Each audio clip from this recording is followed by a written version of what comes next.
I thought I was going to be the last speaker, and that had me really worried because I was once at a conference and I was the second last speaker. And so it came my turn, and I started my talk, and then I looked out. I only saw one person over there. The rest of the place was empty. Well, I continued with my talk and talk and talk and talk. And finally, I looked over at that person and said, "I'm really glad you came to my talk. Can you tell me why you came?" His answer was, "I'm the last speaker." So I want to talk about something that hasn't been addressed so far today, which is our health. Not healthcare, but our health. And I worked for 35 years as an ER doc, and the easiest diagnosis for me to make in the ER was that somebody was dead. So I'm kind of focused on mortality rates, whether you're alive or dead, as being an important measure of our health.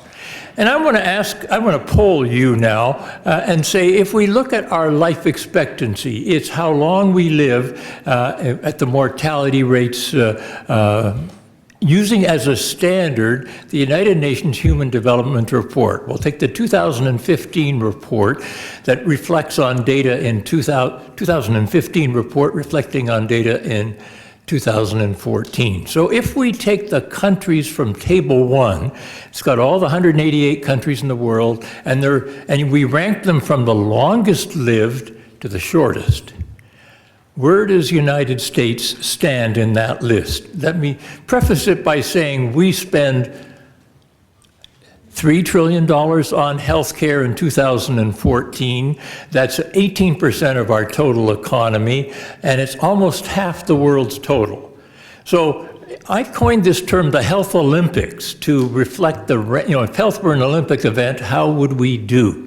So let's take the how long we live as a measure of our health, and how many would give us the gold medal? Longest lived country. Hooray! How many would put us in the top 5?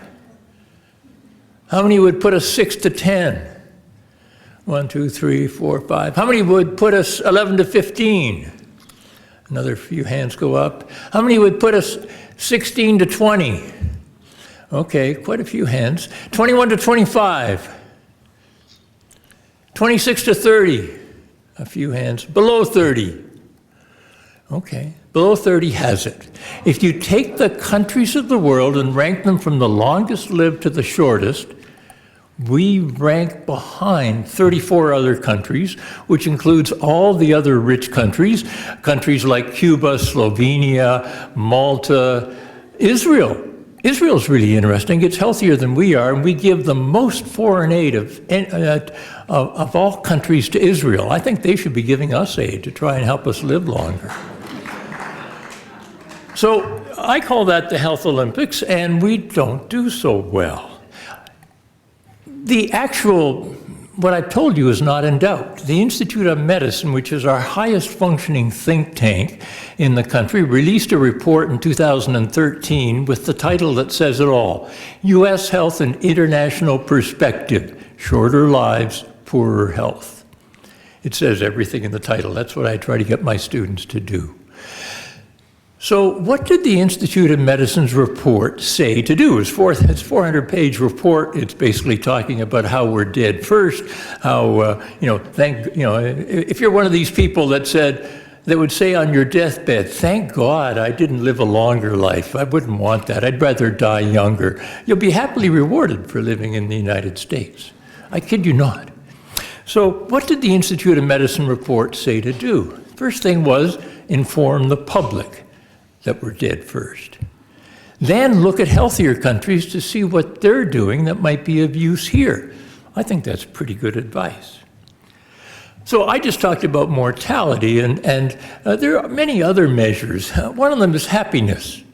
All things considered, how happy are you right now? I won't poll you, but what do you think's been happening to happiness in the United States over the last 40 years? It's been going down. Guess which gender has seen the decline? Women. We don't see declines in happiness in other countries like this. We're really tanking there. You know, if you look at the World Happiness Report 2016, which came out in March, it details all of this, including our decline in happiness. So that's the bad news. So what are we going to do? Jeff talked about inequality as being really important, and in fact, that is the upstream factor that is responsible for our poor health. So this conference is sort of, this session, this teach-in, I love teach-ins. I used to go to them in the 1960s. So this is all about economic growth and capitalism and whether we need to look for something else.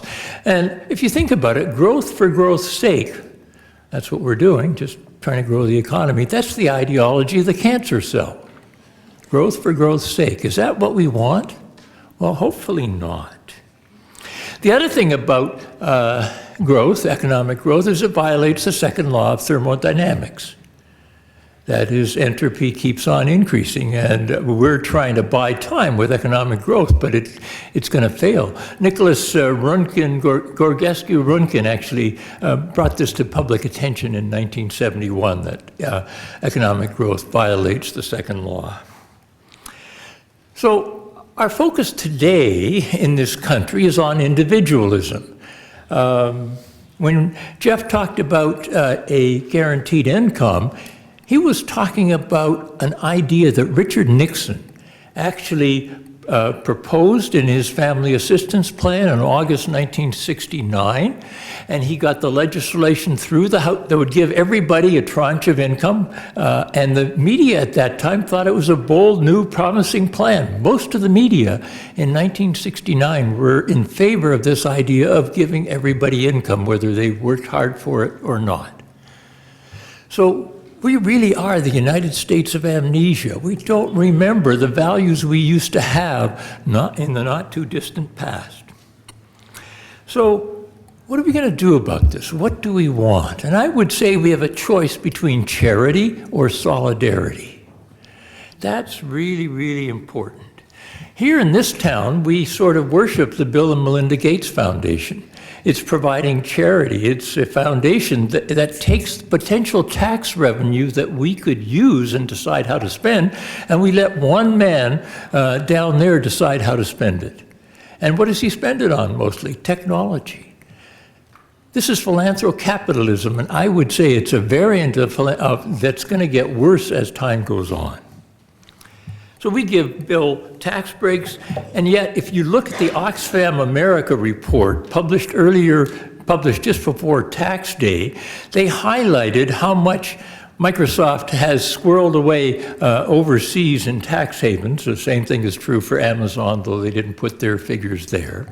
And they also said that if you look up how much we have subsidized these big industries such as Microsoft and Amazon and Apple, the government subsidies are huge, and the amount of tax they pay is tiny. Back in 1960, for every dollar of tax you paid, corporations paid $1.50. Now they pay less than a quarter, 25 cents for those of you who don't remember that. So I think we need to rethink this idea of having charity versus solidarity, and I vote for solidarity. So how are we going to get there? So I'm going to talk now about what I think are really important things to do. You've all heard the saw that if you give me a fish, you fed me for a day. If you teach me to fish, then you fed me until the river is contaminated or the shoreline ceased for development. But you teach me to organize. You teach me to organize. I'll gather together with my peers and we will fashion our own solution. We should be teaching organizing in the university. We should be teaching organizing in the grade schools and the middle schools. I've taken this message to middle schools and it comes across. It really does work. So what should you do? Well, I don't know what you should do, but I'll tell you what I do. And I think it's good advice. Do what you love. You're not going to do stuff that you don't enjoy. Do what you have skills at. And finally, do something you can do for a really long time that addresses the issues that doesn't require you being paid a lot of money. So do what you love, do what you have skills at, and do what you can do for a long time addressing the problem that doesn't require you being paid. So where are we today? Well, you know, the world has changed immensely, and now there's only 2 superpowers left in the world. So who are the superpowers? Well, one is the rich and powerful. They number a couple of million, maybe, give them 10 million max. Who's the other superpower? It's about 7 billion strong. It's all the rest of us. All we have to do is get together and organize and mobilize our superpower status. And believe me, the rich and powerful can't stand up to us. But we've been schooled into an idea that it's me that matters. Think about me when we have to think about me, about we. Take the me, turn it upside down, it becomes a we. We have to think collectively and act collectively that way. So what have I said? I said when it comes to our health, I said nothing about healthcare. We don't have healthy lives if the standard is looking at how long we live. Other measures show the same thing. We used to be one of the healthiest countries in the world in the 1950s when we had a very different value system in this country and were much more equal and corporations paid their share of taxes. Now our health status in many, is if you take a 15-year-old girl in the United States, her chances of living to age 60 are less than a 15-year-old girl in Sri Lanka. Forget all the other rich countries, they do better. But our health isn't as good as a girl from Sri Lanka, which is a country that 40% of the people live on $2 a day or less.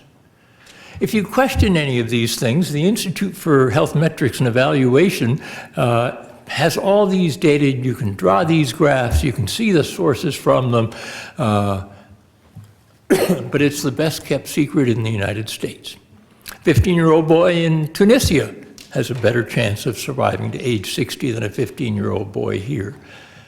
I think we deserve better health. I think the whole world deserves better health. And actually, the health status between the highest and poorest country is actually declining. So I think that there's really progress there. So I've suggested that we shouldn't rely on giving tax breaks to the rich and powerful so they can decide how to spend their money. Instead, we should commandeer that money and figure out how it would best serve us in some of the ways that Jeff suggested. And we got to teach organizing. And if I leave you with one final thought, we have to organize or die.